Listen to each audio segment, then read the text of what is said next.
Pahalgam terror attack కి ప్రతీకారంగా భారతదేశం operation Sindoor launch చేసిన విషయం మనందరూ తెలిసిందే. అయితే ఆపరేషన్ సింధూర్ లాంచ్ చేశాక భారతదేశం ఒక మాట చెప్పింది.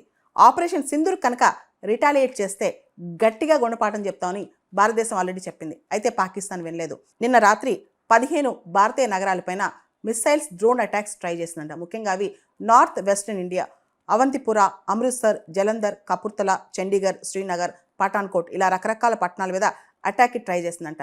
కానీ మన ఎయిర్ డిఫెన్స్ సిస్టమ్ చాలా స్ట్రాంగ్ ఉంది. అవన్నీ మనం చాలా స్ట్రాంగ్గా తిప్పికొట్టాం అనమాట. మిసైల్స్ని, డ్రోన్స్ని అన్నిటిని తిప్పికొట్టేసాం. మనకి integrated counter unmanned aerial systems grid ఉందన్నమాట. అది చాలా స్ట్రాంగ్గా పనిచేసింది. మనకు తెలుసు, మన ఎయిర్ డిఫెన్స్ సిస్టమ్ అనేది S-400 అనేది చాలా స్ట్రాంగ్ ఎయిర్ డిఫెన్స్ సిస్టమ్ అనమాట. భారతదేశంలో మనం దాన్ని సుదర్శన చక్రతో పోలుస్తాం. ఎలా వచ్చినా సరే, ఏ అటాక్ వచ్చినా సరే మనం తిప్పి కొట్టగలం అనమాట. అందుకే దాని పేరు సుదర్శన చక్ర అని పెట్టాం అనమాట.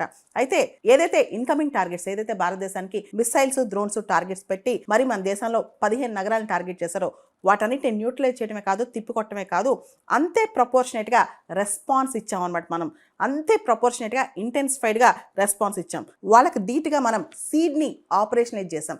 SEAD, separation of enemy air defence system. దాన్నే డెడ్ అని కూడా అంటాం. Destruction of enemy air defence system అనమాట. అంటే వాళ్ళు చేసే వాటికి తిప్పి వాళ్ళకే కొట్టేసాం అనమాట.